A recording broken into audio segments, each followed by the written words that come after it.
Ang mabuting balita ng Panginoon, ayon kay San Marcos.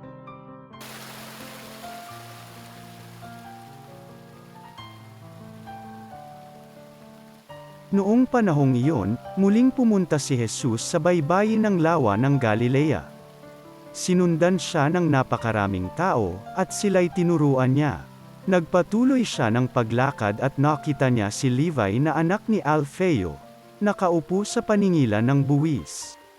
Sinabi sa kanya ni Jesus, "Sumunod ka sa akin." Tumindig naman si Levi at sumunod.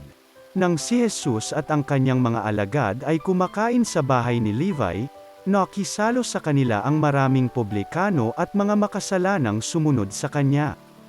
Nakita ito ng ilang eskribang kabilang sa pangkat ng mga Fariseo at tinanong nila ang kanyang mga alagad, bakit siya sumasalo sa mga publikano at sa mga makasalanan?